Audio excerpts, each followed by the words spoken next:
在生活当中，这种纽扣电池使用是比较多的，但是它如果没有电了，能不能给它充电，接着再用呢？今天视频咱们一起来做个实验。首先呢，我们先看一下，像这种纽扣电池，一般的都是2032，这种电池都是3伏的电压。然后呢，再看一下这个遥控器，就是没有电了，指示灯不亮，时间太长了，没电了。咱们先看一下啊，这个电池呢也是一样的，型号和它是一样，都是2032，电压是3伏的。现在咱们用弯表来测量一下这块电池，看它现在的电压是多少，是不是彻底没有电了？给大家来测量一下，看一下它的电压，现在是0.25伏，这电压明显啊就是彻底没有了，没电了。咱们来试验一下，看能不能给它充上电。如果能充上电的情况下，应急来使用是非常不错的。如果是买一块电池的情况下，也没多少钱，但是呢，买电池可能需要浪费时间，有可能是离商店比较远。像这种情况呢，咱们如果可以充电的情况下，应急啊就使用起来就更加方便了。给电池充电需要的工具呢，就是一个手机的充电头，然后呢再准备一条手机的充电线就行了。一般这种坏的手机充电线，大家一定不要扔啊！我在我的很多视频里面都给大家讲解过，这种充电线是有很多的功能啊，它是可以给锂电池激活充电的。像这种充电器呢，坏的一般都是插在手机上那边小头的部分，一般容易坏。把它剪了以后呢，内部是4条线，只需要呢用黑色的和红色的这2条就行了。黑色的是5伏的负极，红色的是5伏的正极。为了操作方便呢，我在这儿呢接了2块磁铁，好，就需要这些工具就可以了。然后呢，操作起来还是非常简单的。首先呢，就把这个插在充电器上面，然后呢，把它插在电源上面。到这儿呢，我们可以看一下啊，这个纽扣电池，这个大的这面呢有个加号，这儿呢就是它的正极，然后呢背面这儿没有字的就是负极，正负极一定要弄对，不要弄错了。然后咱们把这个红色的正极，接在这个正极上面，然后负极呢接在电池的负极上面，就这样给它充电就行了。充个2-3分钟以后啊，咱们再来测量一下它的电压，一般这个电压就会有所上升，一般都可以充好它。咱们来测试一下。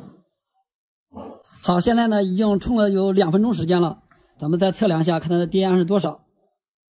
如果电压能达到3伏，就可以不用给它充电了。看看有没有充上去。现在你看到没有？电压已经3伏了，现在是2.99。正常这个3伏的这个电池呢，给它充满电以后呢，它可以达到3.3伏。现在呢，咱们就还是一样啊，还是老方法，给它接着再稍微充一会儿，再充个1分钟。大概呢就是没有电以后呢，给它充个3分钟，一般呢都能充到3.3伏，就能把它给充满。咱们接着再来充1分钟，然后呢再来测试一下。好，现在呢我好像充的时间过长了，又充了有2分钟了，好像这个时间，咱们来测量一下，看一下它充满了没有。如果充满了以后呢，咱们就装到上面来测试一下，看一下这个能不能用。现在我靠，这个电压有点太高了是吧？3.7了都。咱们装到这个遥控器上试一下，看一下能不能用，指示灯亮不亮？没问题是吧？你看一下指示灯亮了，说明确实电池上面是有电的。然后呢，咱们把它抠下来，接个这样的小灯珠来试一下，也是没问题，可以点亮的。不知道这个电池它的电量耐用不耐用还不知道，这个呢需要下一步来测试啊。真没有想到，原来把一个钢钉插到电烙铁上，它居然这么好用。平时用的电烙铁时间长了以后，它就会氧化发黑不粘锡。那么我们不用花钱去买新的烙铁头，我们只需要把这个钢钉给它插上去以后啊，使用的时候化锡速度又快，而且挂锡效果又好。给大家来分享一下这个方法。我们来看，首先呢，我们把这烙铁头给它先拆下来。这个烙铁头啊，就是不好用了。我们把它拆来后，我们把这个钉子给它放进去。因为这个钢钉啊非常细，我们呢需要在上面给它缠上一点铁丝，给它加粗一下，不然的话，这个烙铁上面这个螺丝啊是没有办法固定它的。我们给它先缠几圈铁丝，你来看，就这样给它缠个几圈以后啊，我们就把这铁丝给它剪掉。主要呢就是给它起到一个加速的作用。很多人呢都不知道，用钢钉其实啊也可以来代替烙铁头。你来看，就这样给它弄好了以后，然后呢这个钢钉前头啊比较脏，把上面这些脏的东西都给它刮一刮。我这是一个旧钢钉，水泥钉，旧的。如果是新钢钉的话，就不需要擦了。好，我们把它刮干净了以后，然后我们把它塞到这个烙铁里面，然后呢，我们把这个螺丝给它拧紧，这样呢，一个非常好用的电烙铁立马就又好了。我们看，就这样给它固定牢固了以后，然后呢，我们来测试一下它的效果。先让它加热一会儿，然后呢，我们看一下刮吸效果怎么样。接下来到最后啊，我们再来焊个电线来测试一下。我们看一下，现在呢就可以化吸了，但是呢这个温度稍微有点低，也没问题。你看，已经化了。我们看一下粘吸的效果怎么样，也没问题，是不是？你看这个吸也可以完全粘上，粘吸效果非常好。然后呢，我们再来焊个线头，再来测试一下。我们先给这个线头给它挂吸，我们来看看焊接的电线效果怎么样。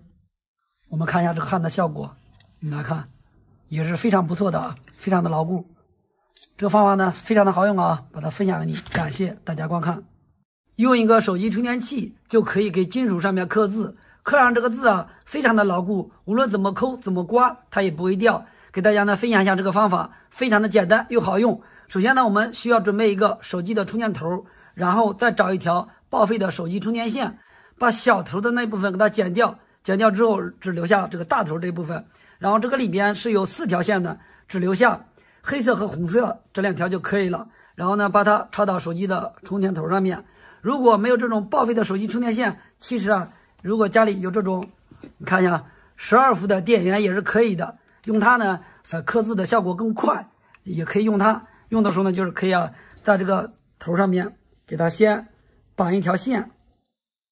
我们来看，就这样呢，给它绑牢固了以后，然后呢，再需要一个棉签就可以了。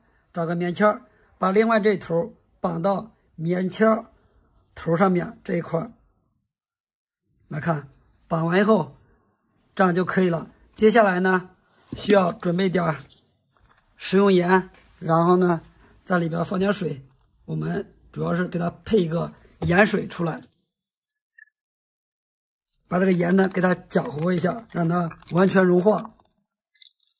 盐水制作好以后，然后呢，我们来看，接下来呢，把这个头这边再插上一条线，就这样就可以了。我们在给这个物体上面刻字的时候，首先呢，我们先要准备一个胶带。剪下来一块，把它粘在这个需要刻的金属上面，然后呢，用刀片给它刻一个字，或者是用电烙铁烫一个字也可以的。烫出来这个字呢，一定要让它露出里边的金属。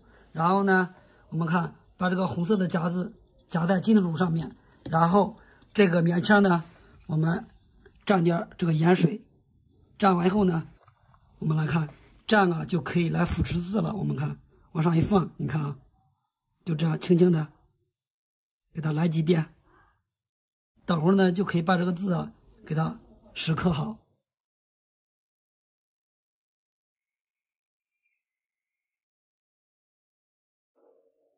刻完以后呢，我们把这个拿下来，然后把上面这个胶布给它撕掉。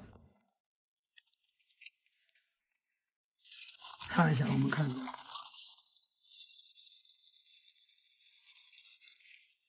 你看，非常好，是吧？这个字呢，怎么抠怎么弄，它也不会掉，非常的牢固。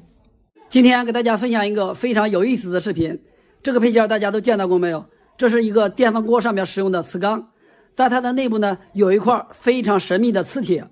之所以说它神秘呢，是因为它有个特殊的功能。它是和普通磁铁完全不一样的。现在呢，咱们把它给拆出来，给大家来分享一下。我们把它拆出来，看一下它有什么特别之处。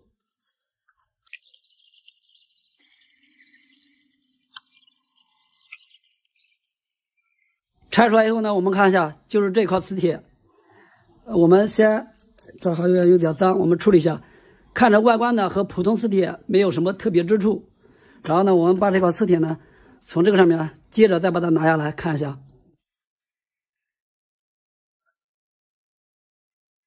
看一下就这块磁铁，找个铁的东西来测试一下，看可以轻松的吸上去是吧？说明呢它就是一块磁铁。它和普通磁铁有什么不一样之处呢？为什么说它这么神奇呢？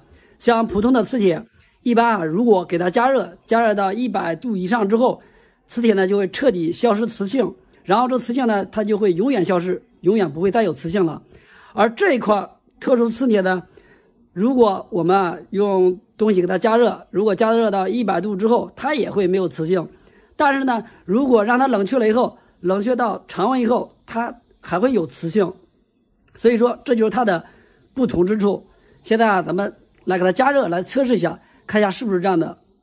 首先呢，先准备一些加热工具，用个打火机就可以了。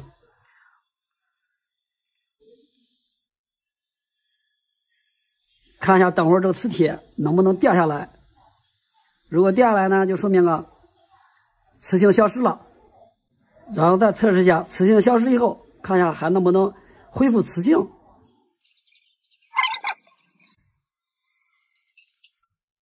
两半了，看这个家伙烧炸了。这一半接着把它再烧下来试一下。OK， 掉了是吧？我们看一下掉了以后呢，我们再来测试一下，看一下有没有磁性了。看，没有磁性了是吧？一点也没有了。现在呢，咱们让它先冷却一下，然后试一下它的恢复磁性效果怎么样。应该凉的差不多了，测一下它的温度，现在呢是38度，然后呢试一下磁性有没有恢复。我们看一下磁性的立马就又恢复了是吧？直接吸上了。看这个呢就是电饭锅上面这块磁铁它的神奇妙用。电饭锅呢通电断电都是通过这个磁铁来控制的。好了，视频感谢大家观看，我们下期再见。家里如果有这种坏掉的插头，就不要再扔掉了。其实这个里面还有一个值钱的宝贝，有钱都不一定买得到。很多人呢都不知道，它在生活当中非常的好用。不管插头是这个插片坏了，还是把这个壳烧坏了，都有用。我们看，就这样把它给拆开来以后呢，其实这个里面的宝贝就是这个小东西。我们把它拆下来，让大家来看一下它到底有多好用。我们看，就上面这个螺丝，我们把它拧下来就可以了。拧下来以后，接下来我们来看，就这个小东西，我们用它可以做什么呢？你来看，它呢在生活当中有2个非常好用的功能。我们看，首先呢，我们把这个螺丝再给它拧回去，拧上去以后，然后接下来我们把这边的螺丝给它再往外拧一点。它的第一个功能呢，就是你来看，平时很多人在家里接电线的时候都是接不牢固，我们用它就可以快速的接电线。这个就是它的第一个功能。我们看，把它套在电线上面以后，然后我们把这个线给它拧一下，拧完以后，我们把这个给它放在电线的中间，然后呢，我们用个螺丝刀把它拧紧就行了。你来看，用这个方法接好的电线，不容易虚接，它也不容易发热，非常的牢固。你来看，效果非常好，是不是？然后呢，给大家再分享一下它的第2个妙用。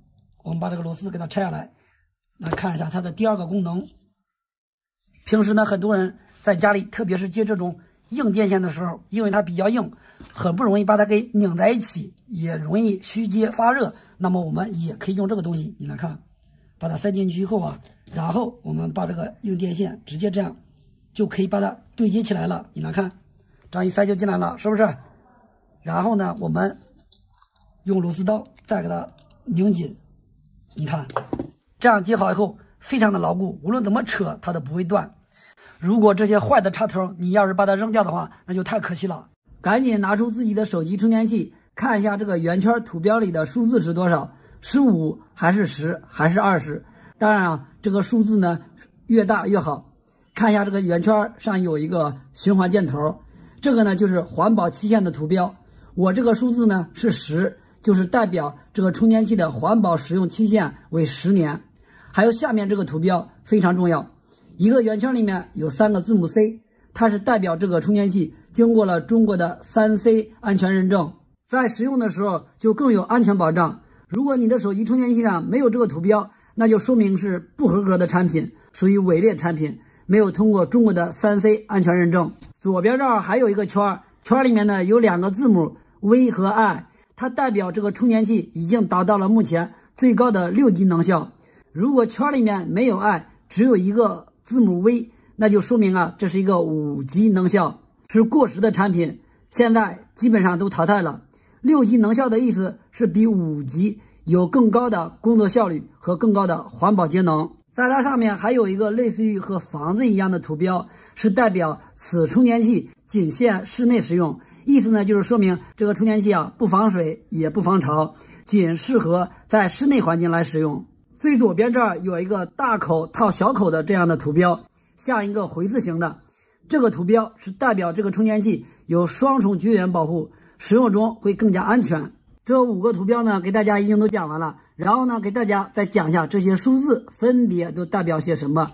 首先，我们先看一下这个输入100到240V，这 V 呢是代表着电压，说明此充电器它的工作电压可以在100伏到240伏之间都可以正常使用。后面这个50-60Hz，Hz 呢是交流电的频率，它的意思呢就是说，交流电呢可以用50赫兹的或者是60赫兹的都可以正常使用。后面的这个 0.5A 就说明这个充电器它的输入电流是 0.5安。最后的重点就是看一个好的充电器它有多大的使用价值，就要看它输出的这些数字了。这些数字可以代表它的输出功率。5V-2A， V 呢是电压符号， A 是电流符号，就是它输出是5伏的电压，而它的最大电流可以达到2安。前面这一组呢，电压乘以电流就是它的功率。我们看一下5乘以2等于10，就说明前面这一组它的输出功率是10瓦的。然后再看一下后面这个数字或 9V-2A， 这个充电器呢，它有2组输出档位，前面呢是个5伏2安的，然后它是慢充，后面这一组呢 9V-2A 就是它是9伏2安的，它是快充，它有2组它也支持慢充，它也支持快充。有一些手机呢，就是充电的时候，它如果不支持快充的情况下呢，这个充电器它就会自动来识别慢充来给手机来充电。如果手机支持快充的时候呢，充电器就会自动识别这个快充协议，然后呢就可以以9伏2安的速度给手机来充电，这个充电速度是比较快的。然后我们再算一下它这个后面这一组充电器它的功率是多少就是9乘以2等于18，就说明这个充电器它的最大输出功率它是一个18瓦的。平时我们给手机充电的时候，想要手机达到快充的情况下呢，首先呢要必备3个条件。第一呢就是充电器它支持快充，第二呢就是手机也需要支持快充，第三呢就是充电线也需要支持快充。这3个条件呢缺一不可。大家有什么不明白的，可以在评论区留言，我们一起来讨论一下。朋友们大家好，家里使用的这种工具生锈以后该怎么给它除锈呢？给大家分享一个非常好用的方法，电解除锈。操作方法非常简单，首先呢找一个塑料盆，然后呢在里面加点自来水，选择这盆的时候一定要选择塑料的。加完水以后，然后呢给它来点食用盐。选择盆的时候不能选择金属盆。然后加盐的时候呢，可以适当的多加一点，加的稍微多点的话，电解除锈的效果就更快更好。加完盐以后，然后呢给它搅拌均匀，让这个盐呢让它彻底都融化。电解除锈的好处呢，它可以把这个工具缝隙里面这个铁锈呢都能给它清理干净。如果用砂纸打磨的情况下，只能打磨个表面，缝隙里面是根本打磨不到的。然后呢再需要一个手机上面的这种充电头，或者是找一个别的上面的电源也行。在这儿呢我正好有一个笔记本上面的电源，这个电压呢稍微高一点，这是一个 18.5 伏的。这个电压高一点的情况下，它的电解速度就越快，效果就越好。咱们现在就用这个笔记本上面的这个电源，如果没有笔记本电源呢，也可以用个别的12伏的电源也可以。像这些20伏以下的直流电源呢都是安全电压。首先呢咱们把这个电源插头上面，然后给它接2条线，然后呢我在这儿可以接一条螺丝，中间这一部分呢它是电源的正极，在这儿呢咱们接一条红色的，先接一条红色的电线把它缠上，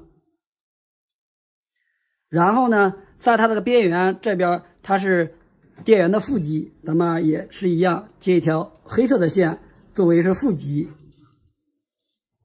就这样给它缠好。插好之后，就这个小工具呢就制作好了。现在咱们就把这条黑色的线给它接在这个需要除锈的这个钳子上面。好，接牢固之后，咱们就可以把它先放在这个盐水里面。然后呢，这个红色的正极这边，我们需要接一个没有生锈的金属就可以了。这是一个铁板，咱们把它接在这个红色的这条线上面。接好以后也是一样，先给它缠好，缠牢固了之后，然后呢，咱们把它也放在盐水里面。现在呢，咱们就可以通电了，然后就可以给它电解除锈了。好，咱们插上电以后啊，看一下这个钳子这边呢，立马现在就可以已经起泡有反应了，我们看看是吧？已经起反应了。现在呢，就是正在给它电解除锈的过程中。我们仔细看，这个速度还是比较快的。然后呢，刚刚通电几秒钟啊，周围这个水呢就稍微有点浑浊了。这个浑浊的这个东西呢，它就是这个钳子上面的铁锈。看一下上面这个气泡呢越来越多了。好，现在呢已经过去有2分钟的时间了。我们看这水呢变得越来越浑浊了。像这个电解除锈，它的原理呢，我们在上中学的时候，物理课的时候啊，老师已经都讲过了。然后呢，现在已经过去有5分钟时间了。咱们现在看一下这个钳子上面这个效果。先拔了电源，然后呢，咱们看这个水呢非常的浑浊，非常的黑。然后咱们看一下这个钳子上面这个铁锈呢，几乎啊都掉了差不多了。然后呢，用手摸一下，上面还有很多的铁锈，是吧？然后呢，再看一下这个金属，本来呢它是明晃晃的，特别亮的，然后呢现在变黑了。它这个原理呢，大家一看就会知道。到最后啊，咱们给它处理完以后呢，这个钳呢需要用清水给它都清理干净，最后上点油就可以了。好了，感谢观看，我们下期再见。插排里面都有一个小机关，关键时候啊可以救命。比如这个插头，如果中间这个地线断了，我们再使用的时候根本就插不进去了。不管你怎么再用力插，它就是插不进去。它这个小机关呢，就是为了保护我们在使用的时候会更加的安全。你看，不管怎么插都插不进去。那么我们再用一个正常的插头来看一下，这样呢，只需要轻轻的就可以把它插进去。那么为什么正常的可以插进去，像这种少地线的就插不进去了？它就是为了我们的使用的时候会更加的安全。给大家来分享一下啊，我们把它拆开，让大家看一下就明白了。然后呢，我们如果想用这种插头插上的话，只需要给它处理一下就可以了。拆开以后呢，我们接着再来拆，看一下里边这个小开关，大家一看就知道是怎么回事了。我们看，这样把它拆出来以后，然后反过来看一下，这个小机关呢，就是这个黑色的小东西。我们来看，平时呢，我们在使用的时候啊，你来看，先把这个单片给它拿出来，拿出来之后反过来，你来看，上面这个地线它是一个斜角的处理，而下边这2个呢是一个凹槽的处理。我们把它再装到这个里面，给大家呢来演示一下就明白了。你来看，我们把它放上去以后啊，反过来，你来看。这样呢，就直接看出来了。下面2个是凹槽，然后上面这个是斜角的。当我们把这个正常的插头来看一下，正常插头这个地线是比较长的。当我们把它插上的时候，它先接触到里面，然后呢，就会把这个里边这个片给它拨开。当拨开了以后啊，我们再一插就可以插上了。我们来看一下，先反过来，你来看。当我们这样插的时候，你来看，它就会把这个片往左。就拨到左边了，是吧？当拨到左边以后，就把这个小机关给它阀门就打开了。你来看，是不是？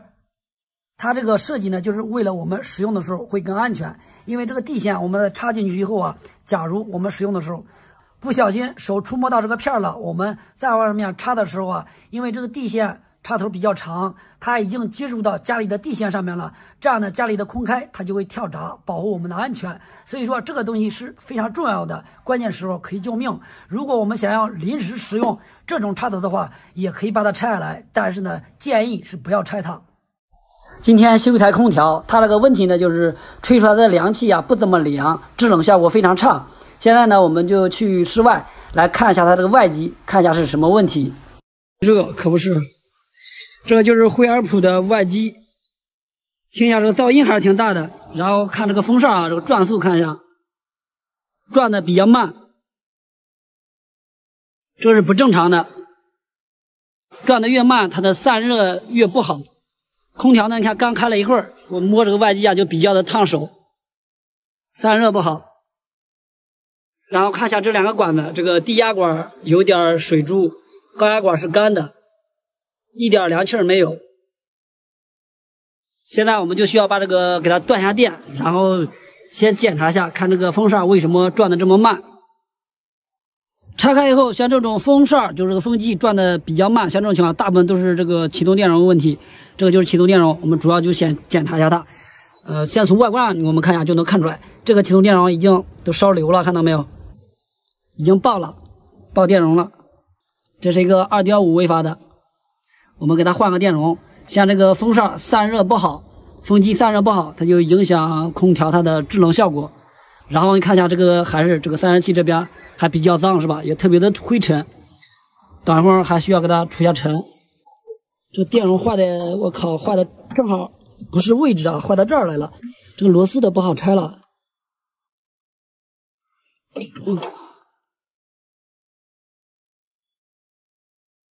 好，这个电容已经换好了，这就是那个坏的，这也是个 2.5 微发的，这儿直接爆了。像这个空调，如果呢就是运行一切正常，就是制冷效果不好，或者是不制冷，首先一般就要检查这个风机，看它转的快慢。如果转的比较慢，就需要检查了。还有一些问题就是这个散热器上面灰尘太多，散热不好，也会影响空调制冷效果不好。我们先给它除下尘，然后再实际检查一下。看一下上面这个灰尘还是比较多的。如果自己家里面的空调出现像这种把这个网子全部堵住的情况下，一定要及时清理。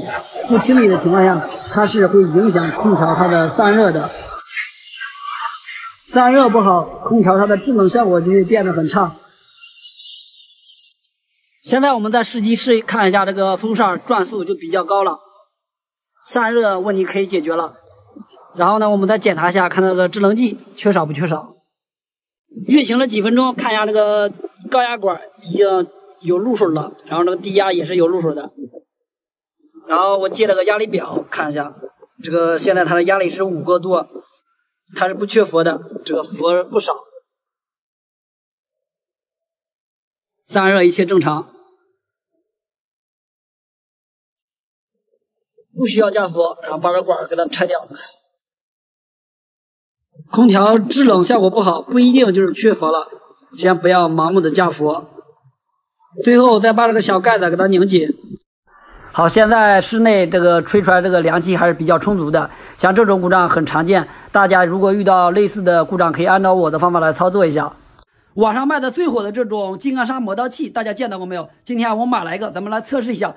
他说这个呢什么都可以磨啊，只要是剪刀、菜刀，还有一些等等一些东西啊，都是可以磨的。先看一下它这个磨片，上面是两面两用的，这面呢一面是小颗粒，然后一面是大颗粒。大颗粒是可以开印儿，小颗粒是可以当刀的。今天咱们来测试一下，就用我这把菜刀来试验一下，看一下它有没有这么好用。先处理一下这把刀，这个呢是普通的磨刀石，这样给它处理一下，它就不快了。还有点太慢是吧？下锤子。OK， 这下就不快了是吧？先切个抹布来试验一下，看到没有？切不动了是吧？切不动了。然后呢，咱们就开始用这个磨。因为这面呢是小颗粒，然后给它先把这刀片给它先反过来，先用大颗粒测试一下。大颗粒可以开印儿，先给这个刀呢给它开下印儿，然后再当刀。商家说就这样当就可以了，每面呢就是这一面当个10几下20下，另外一面再当个10几下20下就行了。他说用这个力度呢不需要力度太大，就是普通磨刀的力度就行。现在当了多少下了？是不是有10来下了？再磨个10来下。好，这边磨完后再磨另外一面。平常啊我没有磨过菜刀，我只是看人家说就这样磨，咱呢也就这样磨，磨完以后看看怎么样。第一次磨太刀，差不多了，应该是吧？然后呢，把这个刀片给它反过来，用这个细的这一面给它再当下刀，当完以后看一下这个效果到底好不好。不测试咱也不知道好不好，测试完了以后就知道了。还是一样，一面呢给它当个10几下、20下。好，然后再弄这面。好，弄个差不多是吧？然后呢，咱们就还是一样啊，先看一下，我感觉还是有点锋利了，先看看，还是可以的，还是一样啊，先切个这个抹布试一下，看一下能不能把它给切掉。哎，可以是吧？还可以，就是比较锋利了，可以啊，没问题。看着这个磨刀器还是挺好用的，看一下这上面呢并没有发现什么磨损。然后呢，他说这个还可以磨这个钢锯条，都知道这钢锯条非常硬，实际上呢也可以来磨它，来测试一下，来看看这个金刚砂磨片结实还是这个钢锯条结实。